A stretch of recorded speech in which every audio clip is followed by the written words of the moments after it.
want to thank you for joining us again on another one of our Safer at Home series.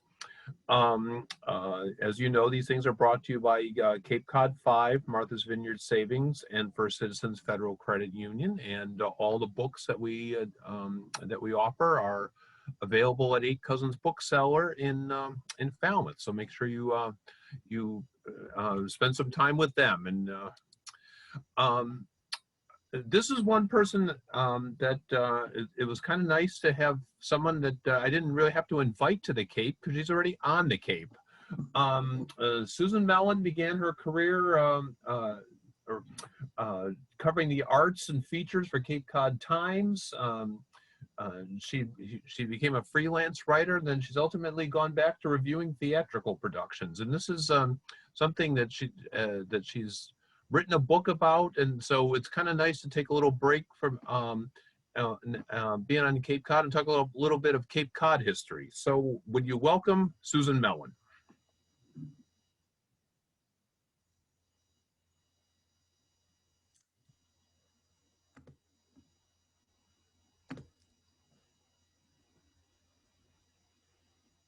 Hi everybody. So it's great to be here. Great to see so many people here. This is great on this gloomy night. So I'm Sue Mellen, and my interest in theater began about 30 years ago when I first stepped foot on the stages of a number of theater companies on Cape Cod, including the Chatham Drama Guild and Monomoy Theater, which is one of our classic theaters on Cape Cod, and Harwich Junior Theater, which has become the Cape Cod Theater Company, and the Cape Cod Community College Players. And from the very start, I just felt that it was a magical and transformative experience standing on a stage. It was absolutely life-changing to be able to come another person and live in another story and leave your problems in your life at the doorstep. So because I'm a writer, I wanted to transfer that to the written word. So I was lucky enough to begin writing for the Cape Cod Times, as Mark said, and started writing reviews and then articles about theater and theater personalities. And I did that for about a blissful 10 years, and then went off and had some different life experiences, went off to the university, and then got married and had children and moved around for a couple of decades. So here I am back on Cape Cod because the Cape is a magical place that just brings people back again. Seems to happen no matter how many decades people are away, they come back. And in fact, they come here for the magic of Cape Cod for the first time too. And that's what was happening at the turn of the century, at the turn of the 20th century, when artists and writers and playwrights and performers were coming here in droves, really.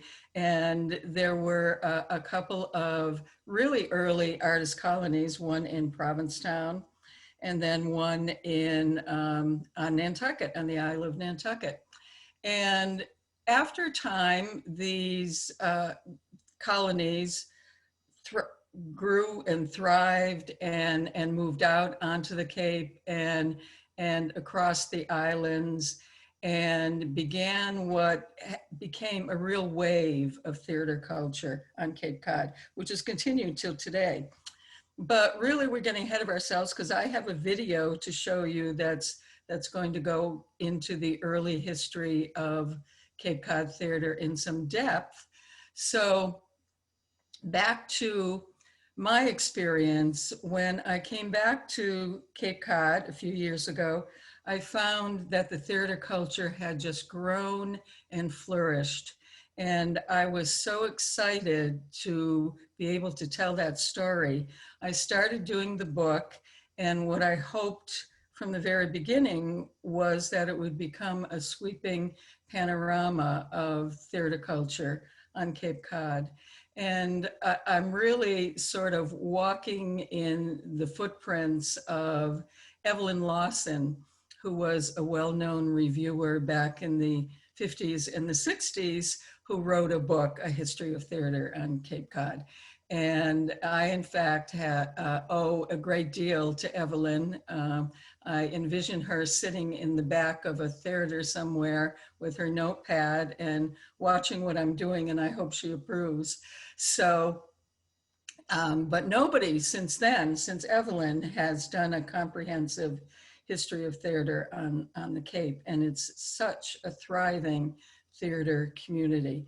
So I started the book, and the way that the book has been structured is that geographically I start in Provincetown, which is actually where it all began anyway, with that early artist colony. And then I moved to each town and each area where there's been theater history, important theater history, and end up at the bridges. But that doesn't mean that that's the end of theater history. It has gone on for all of these years, and for more than 100 years. And what I hope this book does, is teach people that they can come to Cape Cod to bask in our sunlight and also in our theater culture. So I'm going to turn over to a video now, and here it goes.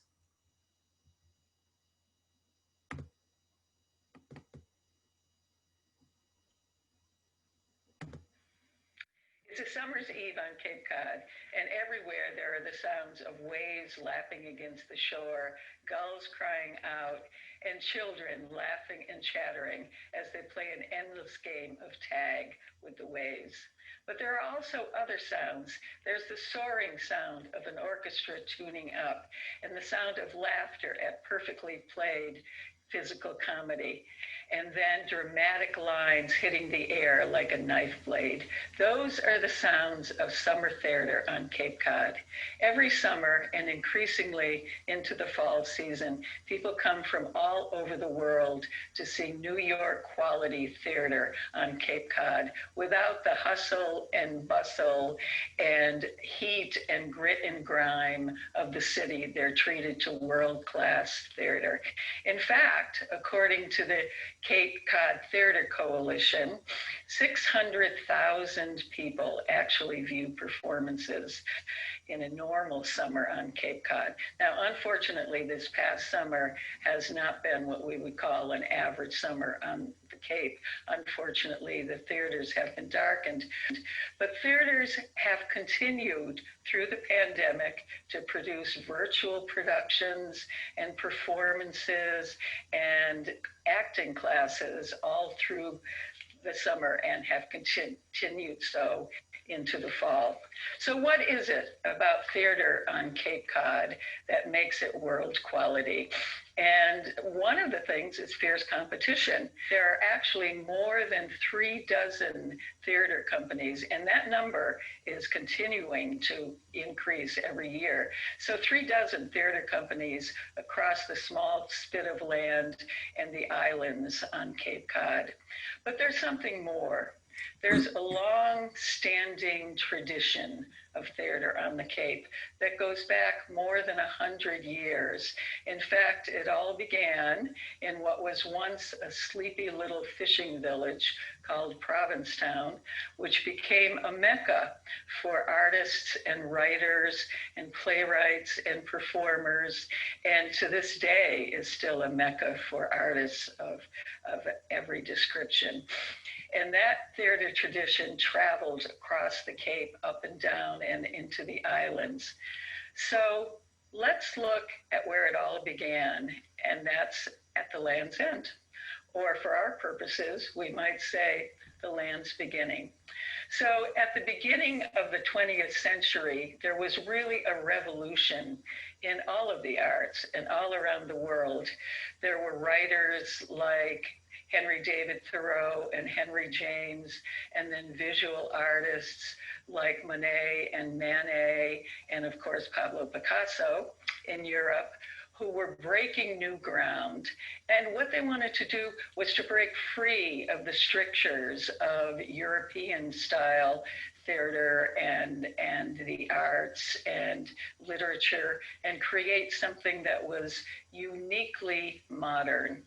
And in Provincetown, there was an artist, Charles Webster Hawthorne, who in fact had a school for artists, and he was teaching a technique called en plein air.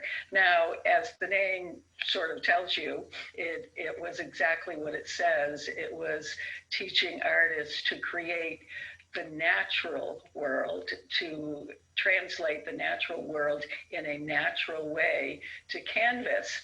And that was attracting, beginning with visual artists, was bringing in visual artists from places like Boston and New York, where they would hop on a train and then eventually wend their way to the forming artist colony in Provincetown. And in fact, by 1916, the Boston Globe had printed a headline that said, "World's Greatest and Biggest Artist Colony in Provincetown."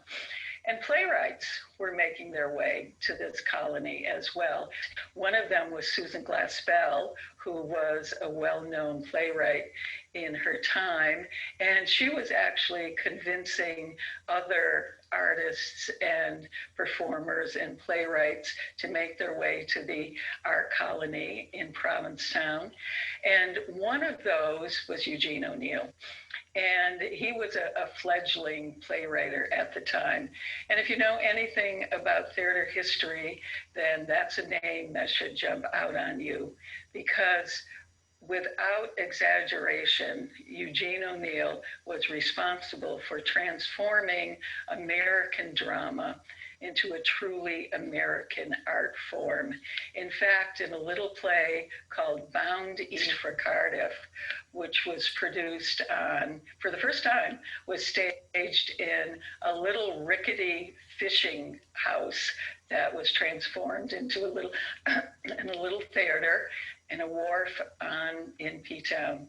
And that was on July 28th in 1916. And that was really the beginning. That and other works of his that followed were the very beginning of American drama as we know it today. He created characters that were uniquely American. In fact, his lead character in Bound East was Yank, and dealt with subjects that were uniquely American, like class issues that weren't being dealt with in other places at that time. So through that summer of 1916, the little vanguard of playwrights continued to produce works, avant-garde works of their own, and to perform in one another's plays and direct one another's plays. So it became this thriving art community, artist community in Provincetown. Then by the fall, they decided to take their success and go to Gotham with it. So they went to New York, which they thought was going to be just one season. And actually, it turned out to be 7 seasons that they were in New York. And they inhabited a theater that was originally called the Playwrights Theater, and then became known as the Provincetown Playhouse, obviously as a nod to their beginnings in Provincetown. So during that time, however, they were going back and forth between New York and Provincetown, and continue to act in productions on the wharf. Unfortunately, though, in 1917, the Little Wharf Theater burned down, and by 1922 had been swept away by a fierce storm into the sea. But that didn't mean that theater was done in Provincetown. In fact, the activity moved to the west side of P-Town, to a barn, of all places for a theater. Frank Shea, who was a bookseller and a fledgling playwright in his own right, actually opened his barn on the west side of Provincetown, and his troupe of players became known as the Barnstormers. And in fact, the Provincetown Players also acted with Frank in the barn. And over time, a couple of factions actually formed of the Barnstormers. There was one that was dedicated to the avant-garde works of people like O'Neill and Glaspell and the St. Vincent Millay. But at the same time, there was another faction that was sort of stuck in tradition. And this was kind of led by an actress named Mary Bicknell, who eventually formed her own group of players called the Wharf Players. And they took residence in a little wharf theater again, which was sort of the second iteration of the wharf theaters in Provincetown. So this was at 83 Commercial Street, but there's a little piece of theater trivia that's sort of interesting here. There was no love lost between these two factions.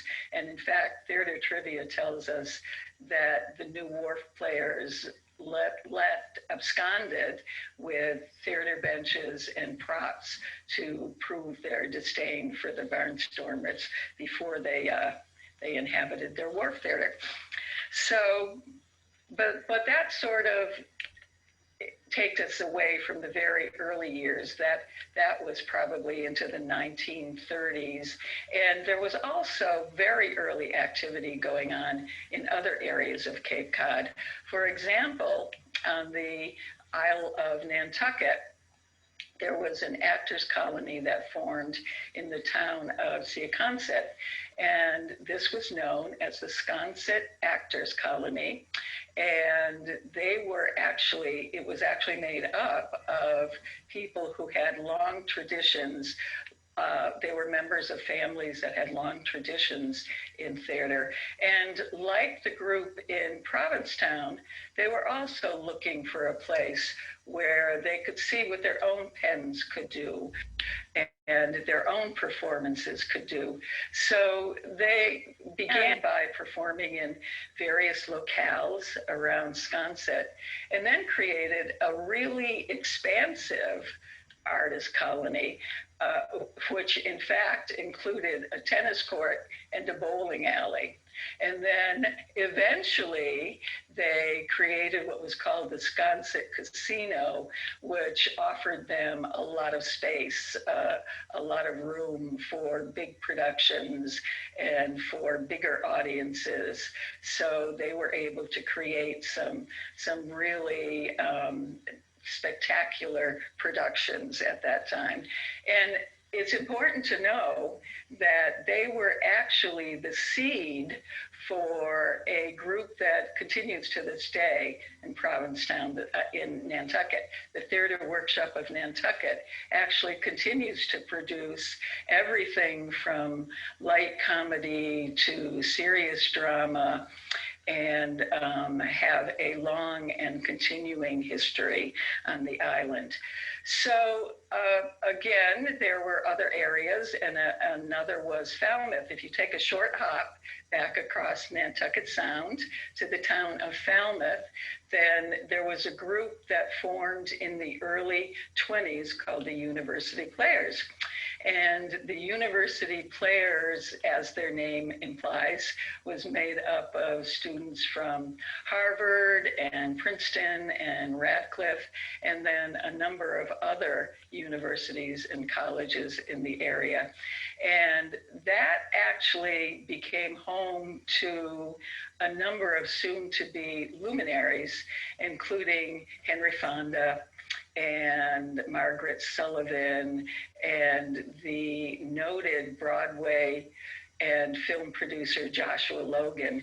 And in fact, in his autobiography, Joshua Logan talks about his starving artist days in West Falmouth and what that meant to him as he continued in his career. And he said that not only were they totally dedicated to their art, but they were also completely dedicated to each other.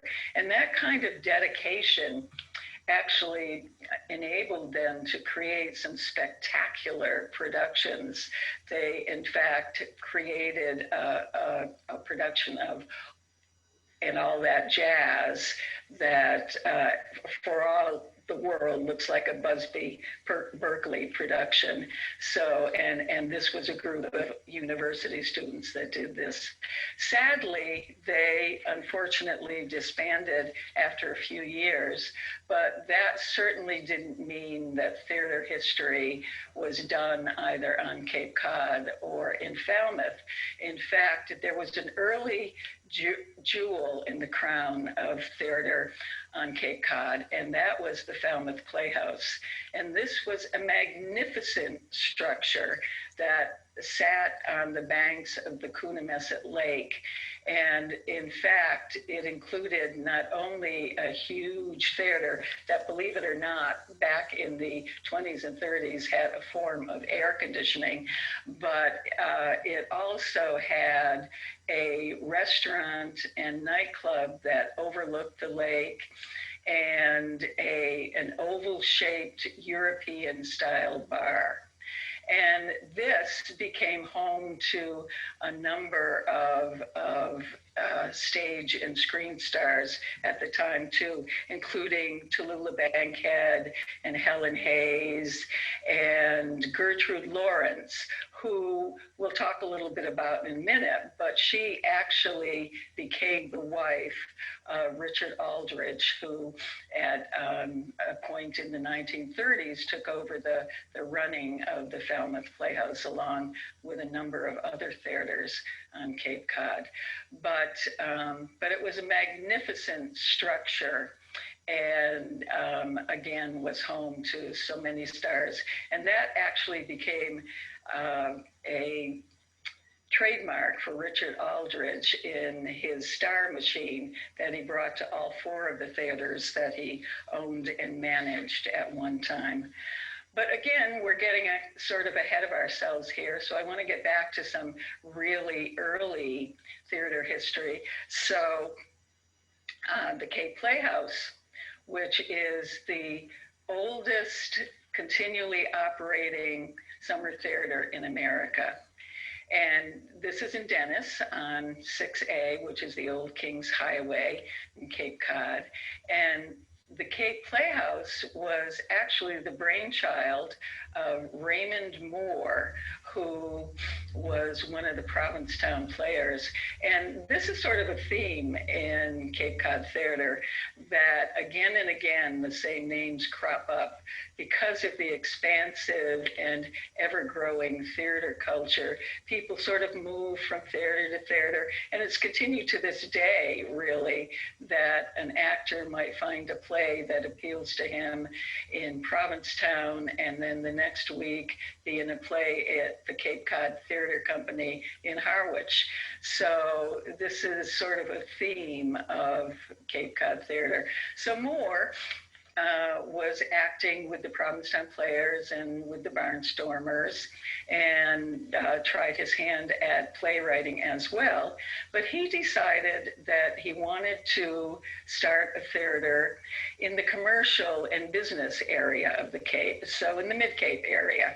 So he began looking around in Yarmouth and Dennis, and then sort of really focused on Dennis, and actually found a building, the Nubscusset Meeting House, which was 200 years old, which he bought for the princely sum of $200.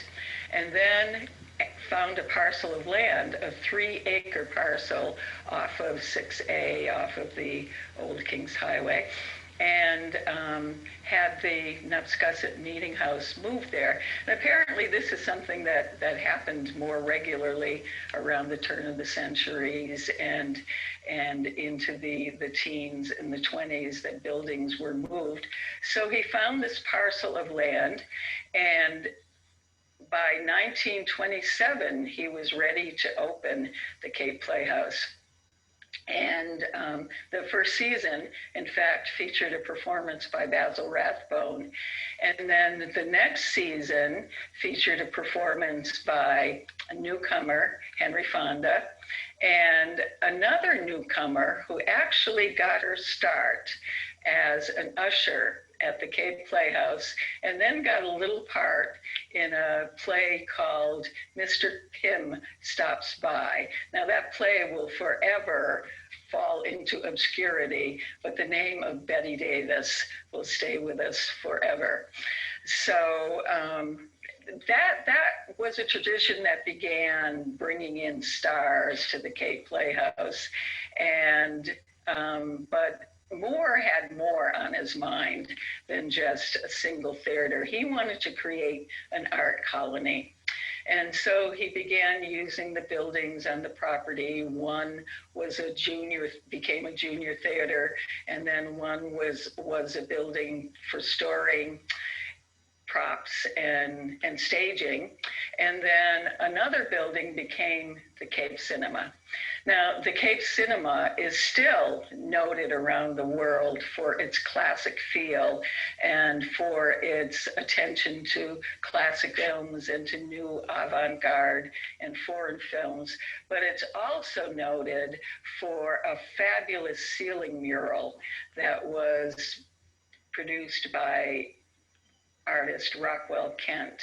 And so the cinema opened in 1930, and in fact was the site of the world debut of The Wizard of Oz.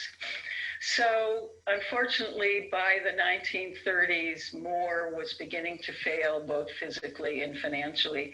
And so he turned over his the management of the Cape Playhouse to Richard Aldrich, who was at that time the producing manager of the theater, and eventually became its owner, and then eventually owned 4 theaters, as we said, the Falmouth Playhouse and the Cape Music Circus, which became the Melody Tent, and then the South Shore Music Circus. And in all of those areas, he brought real star power. And again, as I said, that's continued in the Cape Playhouse, which continues to bring in luminaries every year. So, as I said, also Gertrude Lawrence was Mrs. A, how she was known lovingly around the Cape. And she was absolutely a force in the arts culture on the Cape and in the community around her.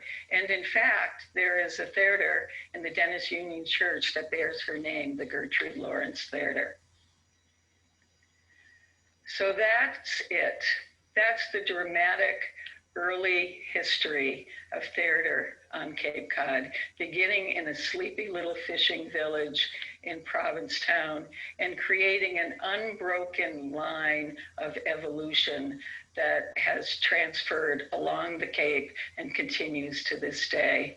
And as I said earlier, it has been kind of a hard time for theaters on the Cape. They were darkened, but they have continued to produce performances and presentations and classes virtually, and they'll be ready to take to the stage when it's time, because after all, the show must go on.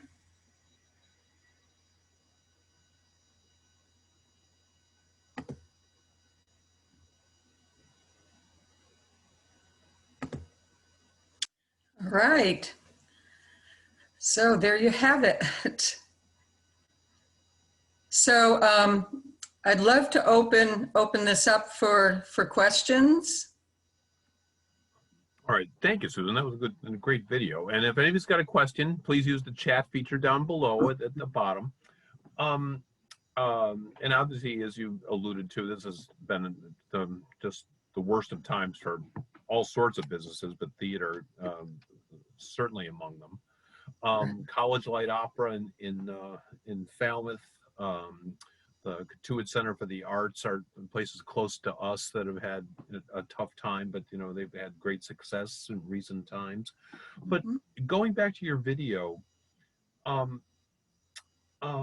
was it that attracted a young Eugene O'Neill, for example, to come to the Cape, where I certainly everybody that wants to be in the acting field knows they have to earn their stripes and earn their, learn their chops, before they get to Broadway, kind of thing. But what about the Cape attracted such talent? Well, people like Eugene O'Neill were real revolutionaries. And so they wanted to come somewhere where they wouldn't be just creating cookie cutter plays for the well-fed Broadway audiences. They wanted to go somewhere where they could write what they wanted to, and they would be appealing to the fishermen that were paying 50 cents a seat, rather than the well-fed Broadway patrons. And also that artist colony had gained real notoriety. As I said, it was considered the largest in the world in 1916. So it attracted people who wanted something different. And in fact, Eugene O'Neill knew, obviously he knew Susan Glaspell and Mary Heaton Vorse in Provincetown, knew some of the people that were beginning to create this artist colony. So he decided to come and try out his own pen. How did Richard Aldrich get so successful at attracting such top talent? What was his pitch? Well, again, I think the actors as well as patrons to the early theaters were anxious to get away from, there was no air conditioning in New York in the summers, obviously in the teens and the 20s. So they were anxious to find a place where they could find a summer audience and sort of get away from the hustle and bustle themselves. So Aldrich, from the very beginning, began attracting, and one of the real cards in his hand was the Falmouth Playhouse. And from the very beginning, because it was so spectacular, it brought in artists who were really interested in being here and being there. You hear stories to this day about well into the 40s and 50s, people remembering performances that they saw at the Falmouth Playhouse. So that was one of the big things. What were some of the reminiscences, if you were able to glean some of those? What did people like Henry Fonda, Betty Davis, what did they remember? What did they write? What did they say about performing on the Cape? Obviously, they weren't who they became at the time, but what were some of their memories? No, for instance, when I was talking about Henry Fonda and Joshua Logan as the university players, in fact, in his autobiography, Joshua Logan talks about, having to do their own laundry, not having enough to eat, but it didn't matter to them because they were so committed to their art. And Henry Fonda and Jane Fonda, in fact, were at the Cape Playhouse. There are in fact some archival pictures of them sitting together on a fence outside of the Cape Playhouse. So it became sort of a summer home to actors as well as to patrons.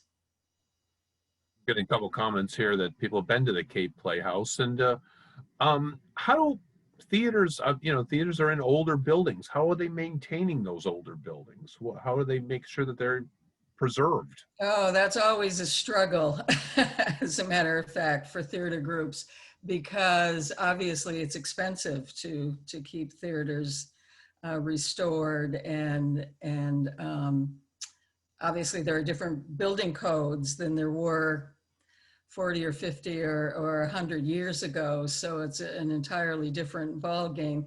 So a lot of theaters do capital campaigns.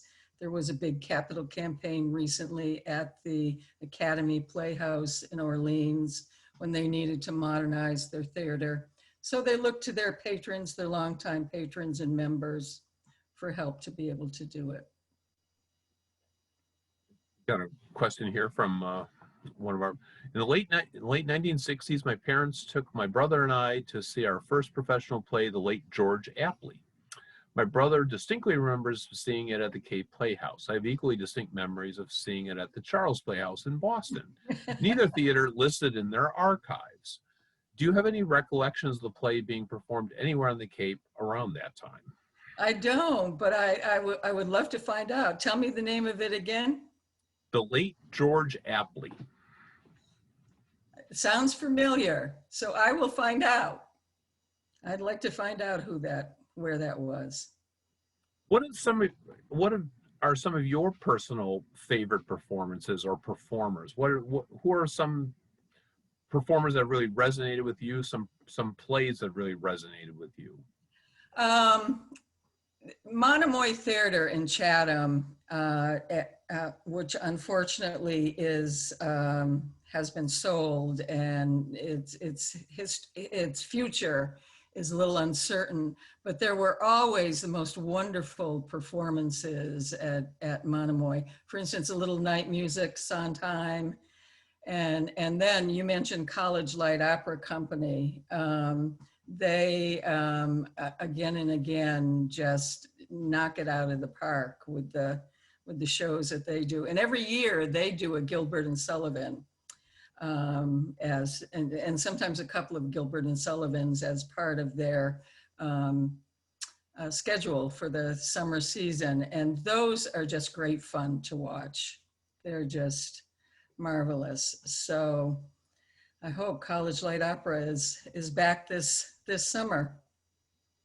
Well, as you know, I mean, obviously we're doing this, that a place like ours and Museums on the Green have had to shift to virtual programming, to keep everyone safe. What are theaters doing to make sure that they're not out of sight, out of mind? What have other places been doing to make sure that they're still... Yeah, they're also doing Katuitt. In fact, I just did a live presentation at Katuitt Center for the Arts the other day. And what they've managed to do is they actually completely transformed their main theater. And so they're allowing social distancing in the theater. They have seats that are far apart and people come in with masks. So they have started to do actually live programs there. Other theater companies, for instance, Cape Cod Theater Company in Harwich, they have a whole host of acting classes online and performances and presentations that actually this kind of thing, sometimes script readings, virtual play readings. So they've been one of the really active places that's continued. Are there programs to help struggling actors get by in this time? Is there some things that have been able to help them as performers and professionals? Gee, I really don't know. It would be interesting to find out what Actors Equity is doing, because of course in New York, theaters have been closed as well. And that was really a livelihood for many people. It was a big industry in New York, big business. So I don't know, but I'd be interested to find out. Tell people how they can get their book. If you don't know, there's been, Sue will probably explain this, but there's been some delays in officially rolling it out because of the pandemic, but it's still available. So tell people about this. Right. So we initially, the book was going to be released in this past May, And then because of the pandemic, it wasn't. And then they thought about doing it in November, which is why I scheduled some of these presentations. Now they're hoping for a reopening of the theaters by next May. So my book is coming out, is a formal publication on May 17th. But there are some books that are available. The books are available for pre-publication on Amazon and Barnes and Noble. And then I can give you an email address of one of the salespeople who has said that he would send anybody a book. There are some printed. So, and that email address is C and then BEARSE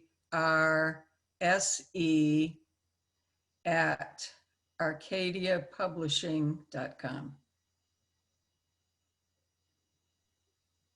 I have to get that one more time. Okay. What's going under the probably not? Or, Yeah, yeah, one more time. okay. C, the letter C. His name is Casey, and it's C Bearse, BEARSE at arcadiapublishing.com. All right, at this point, I've long since given up predictions as to when the pandemic will be over, because as everybody knows, I thought for sure it would be done by April 15th. I just didn't know what year. What's going under the probably naive assumption that everything's going to be a-okay in the spring? What are some upcoming productions and programs that are planned to be open in the spring that you're looking forward to or we should know about? Well, I really don't think that anyone is planning anything. I know that the Cape Playhouse has talked about their season, but I really haven't seen any particular specific programs, to tell you the truth, at this point. I think everybody's just sort of trying to get through this period. That. All right. Well, I want to thank you for spending some time tonight on a kind of a dank night. Good luck with this book. I know it'll be great when it comes out officially, but like you just said, there are copies available. So good luck with this. Thank you so much for joining us. So much as everyone to stay healthy, safe, and sane. Thank you, everyone. Yeah. Happy Halloween, everybody. Thank you for joining us. And Sue, good luck with the book. Thank you for joining us tonight. Thank you so much.